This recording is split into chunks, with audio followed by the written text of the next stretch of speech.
Let's get this party started. Alice, best-selling children's writer. What inspired you to become a children's writer? I've worked with children since I was 15, and I am almost 38, so a long time. And I have always wanted to be a children's writer, but never had the confidence until I had my own children. And they inspire me all the time. In fact, they come up with ideas. When I was walking them to their art class today, my 5-year-old was telling me all about a story that she wants to write with me. So that could be in the pipeline. That's fantastic.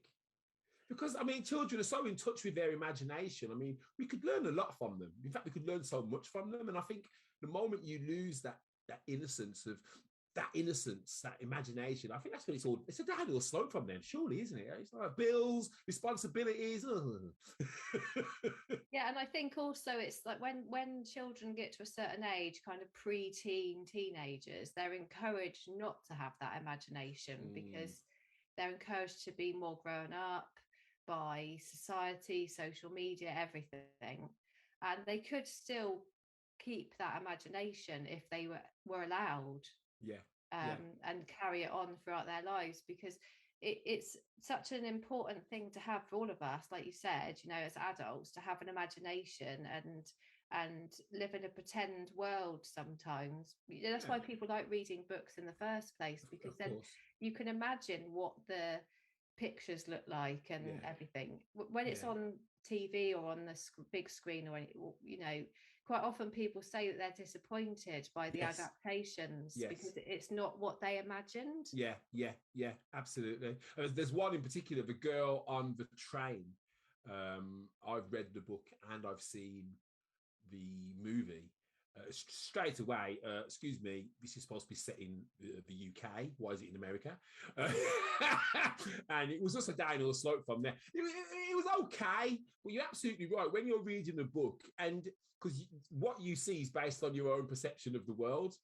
So two people could read a book and have a villain, and this villain could have completely different characteristics based on what their perception is. So, you know, it's a great thing. Imagination. We need to spend more time in that phase where we're just using our brains and being creative. Definitely. Yeah, exactly. And I'm inspired by Roald Dahl, and I read to my 5-year-old daughter Revolting Rhymes. Right. Okay. And my books are quite like my sense of humor and my rhyming is quite similar. I'm quite like, I like to be controversial and write things that hit a nerve. Okay. Well, listen, there'll be no swearing on the show today, okay? No swearing. Well, as a children's writer, swearing's not really appropriate anyway. But you know, when I wrote Girls Love to Fart, I had so many people commenting that positive things, but also other people, it was the most offensive thing that I could have ever written. Well, this is the thing, you see. I mean, growing up, and we're gonna come back to in fact we'll come back to it in a bit actually, but yeah, growing up, there's something about that word fart. There's just something about it which can trigger some people. But okay, I mean, tell us about some of the challenges that you've had to overcome as a writer. Well, confidence. Also for me, luckily I've got 2 brilliant illustrators, and we've agreed to split whatever profits are made 50-50, so I didn't have to put any money up front, because that is a challenge for especially children's books writers. And when I first started writing, I was writing on my iPad, which ended up with a cracked screen, not because of me, but because of someone else in my family who I'm not going to mention. Was looking at it in the bathroom and dropped it on the tile floor, and it just smashed. Then we were also using that iPad for a TV. We didn't get a TV until the beginning of lockdown. Our neighbour kindly gave us a TV so that we could actually watch stuff properly. So the iPad would quite often end up out of battery, and I'd be getting really frustrated because I like not many people will know this about me, but I wrote most of my stories in the bath, and Girls Love to Fart was written in the bath. So Wow. that's where it all came to, because it was like my time to have time to myself and Yes. not be disturbed. Yeah. And then I could take the iPad in and just write on it. So luckily that never fell in the bath though. So that was well, good. that's because you're careful. And I'm not going to speculate as to who may have dropped the iPad, but also adults tend to be more careful with expensive things because they're expensive. Yeah. But we'll leave it at that. I can say it wasn't the children. Oh. Oh. Well, I'll tell you what, someone's been called out. I'm sorry, whoever you are, not my fault. I didn't push. Fantastic. So, we've had a few comments come in. Hey, Mandy. Hey, Simone. Thanks for joining us. Mandy says, a great book. I bought it for my grandchildren. And Simone says, Alice has the best stories, and you can just see her passion. Oh, thank you so much. Fantastic. So, tell us some more about Girls Like to Fart. Because I'll be honest with you, the word fart it's shrouded in controversy depending on where you sit. So I know growing up, if I would have used the word fart, I would have been met with a very serious tut, like, or you can't say that, or it was, even though it wasn't necessarily a swear word, but it was a strong word. Yeah. You know, in the Caribbean community, we used to say, poop. Oh, I've just pooped. Actually, you wouldn't even say that. You just do it, and then someone say, who pooped? But we never use that word. So tell us a bit more about Girls Like to Fart. You know, what's it about? Why, what's it about? Do girls really like to fart? I do. I fart all the time. And actually, when my husband and I first got together, I think it was our third date, we were having a cuddle in bed and I farted, and he actually pulled me closer and gave me a big hug. And we just, like, I thought, right, that means that our relationship is going to last a long time. We've been accepted into, farting is fine. And so, our family fart all the time. But one of the reasons why I wrote it is because it's still very much a taboo subject, and it's more likely to affect girls than it is boys. Like the toilet humor books usually have a male protagonist and are aimed at boys. There's very few that are aimed at girls. And books in general, there's not that many female characters for girls to pick from, and I wanted the book to have all sorts of different girls in, so that every child felt represented. And in fact, I did a book reading recently, and one little girl saw herself in 2 of my books. She pointed herself out and she said, "Oh, that's me. That looks like me." And I said, "Oh, that's fantastic. It does, doesn't it?" That's beautiful. So I thought it's just it's a really strong passion of mine to change the narrative around girls and women's bodies in general, because we're taught not to talk about ourselves. And just basic bodily functions are considered wrong. Yes. And I thought, like, it's not a subject that's been addressed by feminism, so I really wanted to have that subject highlighted, but in a fun way, because it is, people find it fun, they laugh. Apart from the ones that don't like it, but they're not my target audience, so I'm not really that bothered about them. And actually, when they leave negative comments, then I get quite a few sales off the back of it. So there's no such thing as bad publicity. I mean, and you're right. I mean, if you get a chance, I did a stint at the Glee Club, a comedy sketch a couple of years ago now, and my first skit actually is about the subject of women and wind. And what you just said there is so kind of true, because it is that I didn't actually think, I'm going to admit a truth now to the whole world. I didn't think that women actually did fart.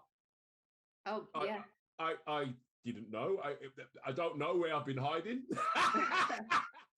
And I only found out. I'm not even going to say, but listen, I know now.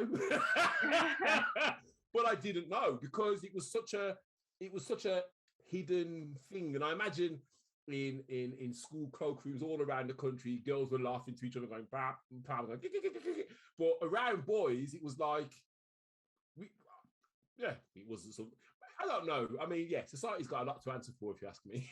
It's got loads to answer for, and I would say that you're not alone in that way of thought, because also I know a lot of men who honestly not really, they couldn't believe when women said they needed a poo. Exactly.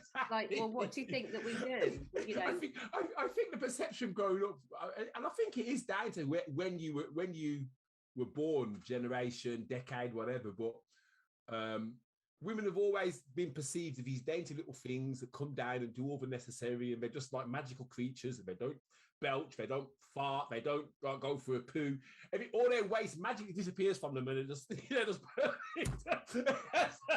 but yeah, it's what you're doing is great though, because it is addressing those kind of those things that us men, us boys, we just don't get it. It's like, you're the same, apart from, you're the same. So yeah. Yeah, but also for a lot of women who are so, I mean, I hate the term ladylike, because I feel like that term instantly restricts women. Yeah, I suppose, and I get that. I do get that. Because we're told to behave like it stems from it stems from a lot of things, but that nursery rhyme, girls are like sugar and spice, and boys are like slugs and snails. Yeah, slugs and snails, puppy dog tails. Yeah. You know that boys are encouraged to more like to be encouraged to get mucky. Yeah. Take up space. Yeah. Be loud. Yeah. You know, girls are encouraged to sit quietly, cross their legs, not take up space. Yeah. And I suppose a lot of that is like it's like Victorian values as well, because if you go around other countries of the world where the UK has been like the dominant power until independence, they still install a lot of those same beliefs quite heavily as well. And I suppose with the UK being more progressive, we're in a position where we can kind of change the world one person at a time. But it's refreshing. And what I'd say to anybody out there, if you have young ladies in your life, children, granddaughters, whatever, get them this book. Show them that they haven't got to feel different. They can do what they like. It's 21st century anyway now. Yeah, exactly. And I also think that it really it affects people's confidence in their bodies. Like we've got all of the issues with body dysmorphia, and I mean that's massively high in men as well, and boys. Yeah. And low self-esteem about our bodies, really concerned about the fact that might have a spot, might have scars, might have stretch marks, might have to wear a hearing aid, might not have all your limbs, but it's like there's a whole list of things that so people much. Have that because like especially with social media and airbrushing and filters and everything, people really feel like they need to be perfect, but no one knows what perfect is. What is perfect doesn't exist, because all of these celebrities who look perfect have huge amounts of money and teams behind them. Like they'll show videos of them. It take them 3 hours just to do their hair. Well, I'll let you know. I've been airbrushed today. Yeah. I got a brush and I brushed my hair. So Oh yeah, and that's the thing. You are so right. We are constantly in conflict with the images in front of us. If those images are what you perceive to be aspirational, and it's a tough world. I mean, God, I'm so glad I'm kind of through the age where it actually matters. You get to a certain point in life, it's like manana, who cares? I've got no hair and I'm going grey and all these other things. But there's a point where you literally are trying to always look the best, be the best, emulate someone else who maybe you want to. And it's a shame, because if people got on with their own little worlds, they'd realise that all that stuff don't really matter. Really, don't really matter. I know, and I know. Like, I was talking to an 11-year-old recently who told me that she doesn't look pretty unless she's having a filter on her photos. No, they should ban all filters. All of them. Just ban no more filters. If you're under a certain age, you can't have a filter. You just got to go on as you are. Be confident in who you are and what you're going through. So, Alice. Oh, we've had a few more comments coming actually. Mandy says, "I love your honesty, Alice." And someone says, "I see the passion and just, Alice, you are amazing." You know, something. Oh, thank you. You are amazing. Oh. And she says that something's horrible, but I'm not sure what she's on about there. But she's going about this. Oh, Alice. Probably poo, was it? Possibly. Maybe you triggered her. Oh, maybe. A lot of people. My favorite question, actually. Tell us one thing about you. I know you've already revealed one, but tell us one thing about you that not many people know. Okay.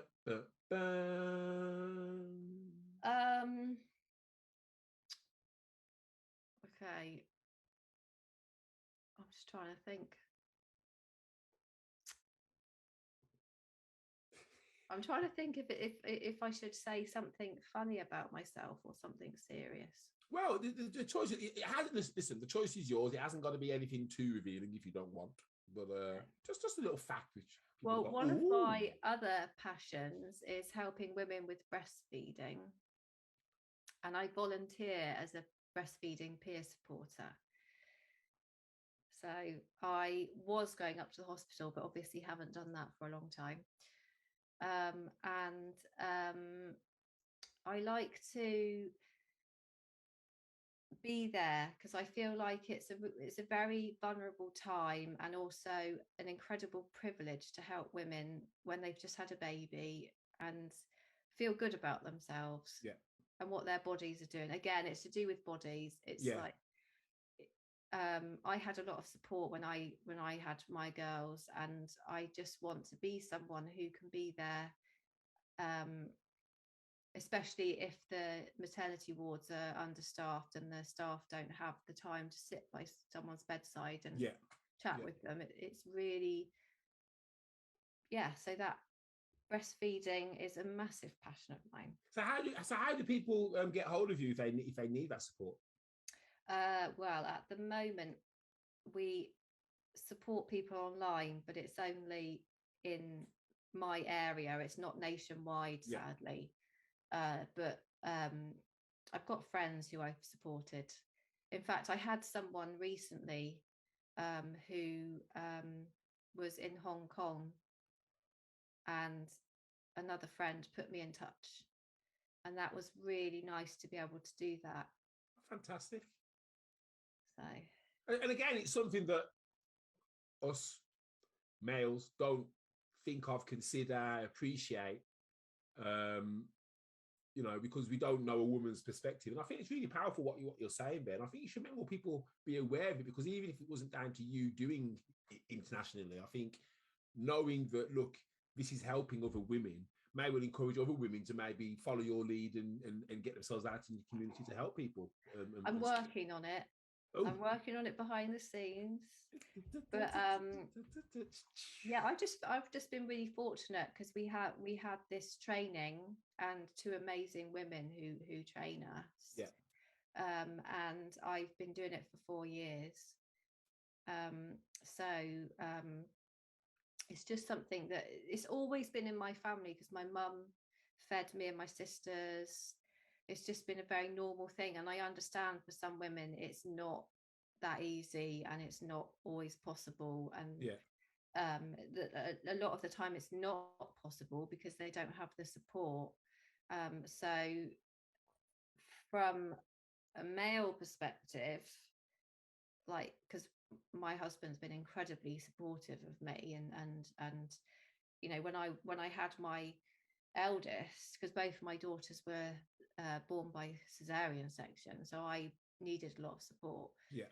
He would hold the carton with the straw in my mouth and be like looking after me that way, and just kind of making cups of tea and being supportive. That is supporting, because if you think about it, the woman is feeding the baby, and so the woman needs nurturing herself. Of course. And I think that a lot of men either don't really know about that or don't feel confident doing it, or and don't get it. I mean, guys, listen, man. I'm sorry, guys. I'm going to give away some of our secrets now.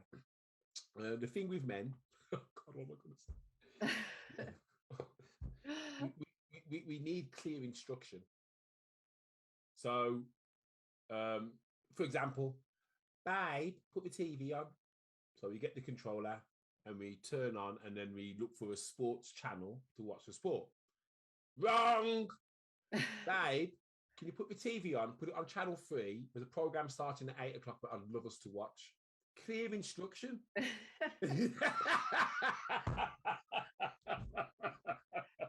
Honestly, we can't get that wrong then. It's like, oh my God. So, it may be that, and I'm not dissing women.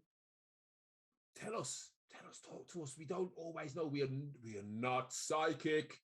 We can't guess what will help you. So we spend that moment running around trying to do everything, which is none of the things you want us to do, because we're not actually sure what it is that you want.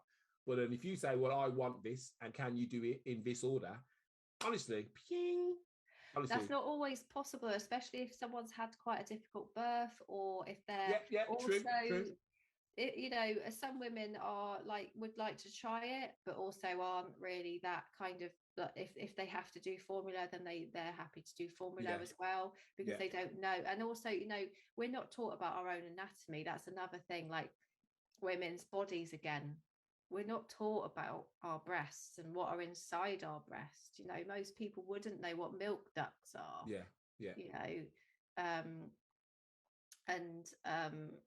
They don't really realize that it's the same with like skin to skin, and for partner as well, doing skin to skin, you're passing on your good bacteria to the baby, and you're helping their immune system. A lot of people don't know that. Also a baby feels safe on the chest because they hear the heartbeat, and that is what's kept them in comfort the whole pregnancy. It's just basic things like that where you're not really taught about it in antenatal and I think that's a shame, because I think there's definitely reasons for that to be something which is taught not just in antenatal classes. I think I've just recently become a grandfather, and I've learned more from my daughter about pregnancy than I knew in the previous 40 odd years.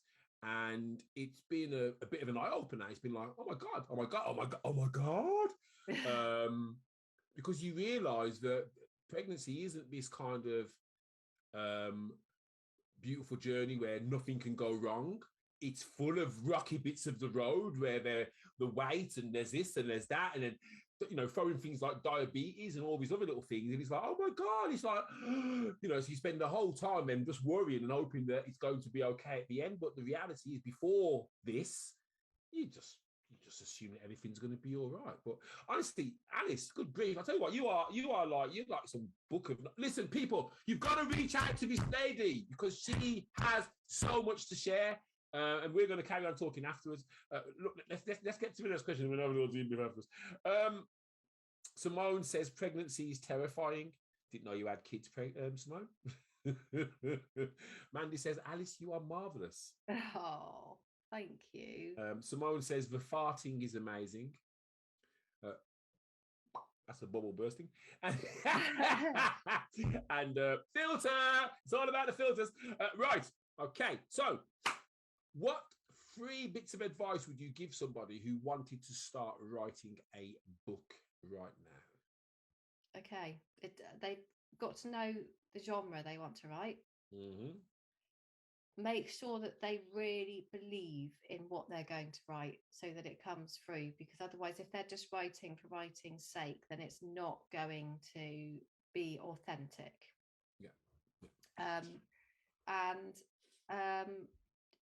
It depends, it depends on the book. If they're writing a book that's quite long, or my rhyming books don't need so much editing. I kind of edit it throughout, and then my illustrator, and we show it to various people, so I don't need a like proper editor. But if I was going to write, a chapter book, or books for older children, for example, I would definitely need to get an editor involved, just to make sure that I don't make any mistakes, because I'm actually dyslexic, so I need kind of Oh wow, double check. that puts you even more on a pedestal. Yeah. Wow. I mean, look. I mean, the thing is, you've just shattered another myth. I'm dyslexic. Hey, that hasn't stopped me from writing books. It hasn't stopped me from being a writer. And this is the thing. There's so much to you, Alice Clover. Yeah. In terms of someone for others to kind of aspire to and look towards. So, good grief, you hit that one well. I've known you months. Guys, I didn't know, which makes it even more amazing, don't you think? It's not something that really comes up in conversation, though, in our networking, does it? It's not like... No, but I think as part of your story and part of where you've got to, in spite of, I mean, I know quite a few dyslexic people who are fighting the good fight and trying to, get past this thing which they've been told by society should hold you back. And I think hearing more and more people like yourself who are saying, well, I'm dyslexic and I've done this, it's a big deal. Yes, I know you've been through a mill, but you've come out the other end and you've done this. It's like, so well, I'll tell you something. I didn't get diagnosed with dyslexia until I was 21. Good grief. And I went through the whole school system, being put in the lowest set for everything. Of course you would have been, yes. And I failed all my GCSEs. And it hasn't stopped you from being where you are now. No, I've got a degree in English literature. Boom! So it hasn't stopped. If you've got the determination, you can do it. It's literally, I knew I've always had this drive. I really want to not only be successful in my own right, but also to change things. I want to positively change how people think about the things that I'm talking about, because it's so important to me, and I know that it will be beneficial to a lot of other people as well. It's not just something that I couldn't keep it in any longer. I had to. Good for you. Absolutely good for you. And the one thing I'd say to you as well is, as someone who has got through it all and you're out the other side, approach when you have time organisations like the Dyslexia Society or people who support others with dyslexia, and almost to say, look, if you want any inspiration for the young people coming through who feel like the end of the road is there for them, send them to me. This is where I am. This is what I'm doing. I think it is absolutely inspirational, and more people need to know about it. So, shall I show the books? Yes, please. So everyone knows this one. Girls Love to Fart. And my illustrator is called Cheryl Lucas, and she's amazing. She's got a cool name as well, Cheryl Lucas. She has. And then princesses don't have stinky bums, but really they do.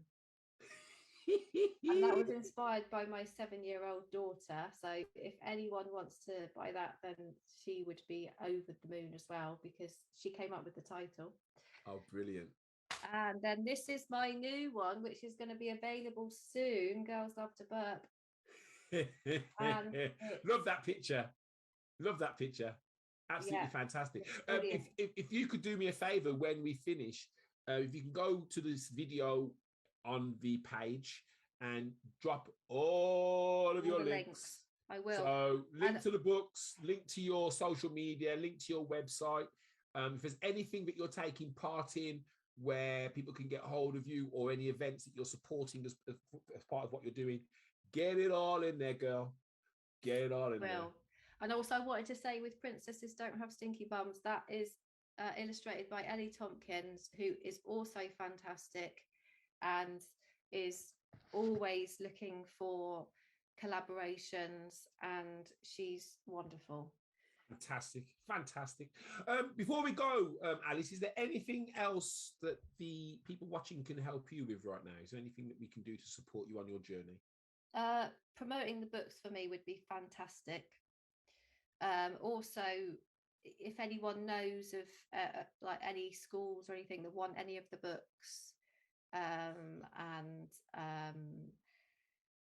if they feel like there's anyone who would like to write a children's book that would like some support, I'm in the process of creating a course, and I am also creating a community for children's writers so that they can support each other and share their good times and their not so good times, because it is a big journey for all of us. And even the like celebrities who get published just because they're a celebrity, I'm not saying that they don't have the talent, but they have doubt. Of course, we're human. And it's easy to forget that, though, when you think of like a pop star, for example, suddenly coming out with a best-selling book, and they've been in that privileged position to do that. It's easy for people who aren't in that position but have a story inside them to think, oh, well, I'm never going to get anywhere, because I mean, it is a bit of a cutthroat market, but loads of job choices are cutthroat. Of course. We just, you know, like I said, if you've got the passion and you really believe in what you're trying to get across, then you've got a much better chance. I mean, there's someone that I've been following on Instagram, and she's been doing really funny reels recently, and it's inspiring me, because I know I need to do reels. That's the other thing that I'm not great at. I like doing this, but actually filming myself doing things is not something that is very comfortable for me, but I'm working on it. Yeah, and that's the thing, and the main thing with that is, I'd say to you, is take time. You know, Rome wasn't built in a day. You can't go from I hate being in front of the camera to I love being in front of the camera. There is a you've got to go through a process, and I, you know, and I'll tell you now, I couldn't have done what we're doing 2 years ago. I couldn't have done this.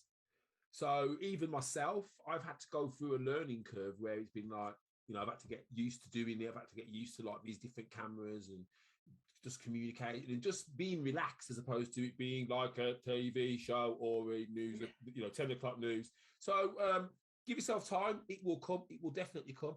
Right, people, we're out of here. Alice Clover, such a cool name.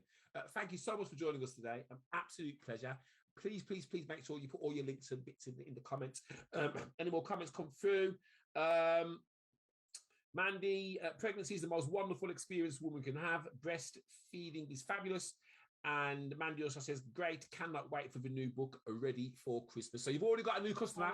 Oh, thank you, Mandy. You're amazing. Boom, boom. That's why we do get some sales in. Right, Alice, don't go anywhere. People, thank you for watching. If you want to reach out to Alice, she's going to drop all of her links and bits here in the bottom. Go and buy her book. In fact, go and buy all of her books. Don't buy one, buy three. Buy them all. Just subscribe. Send her £15 every month, and she'll send you whatever she's writing about. Superb. Alice, we're going to talk on the other side. People, have a fantastic rest of the day, and I shall speak to you all later.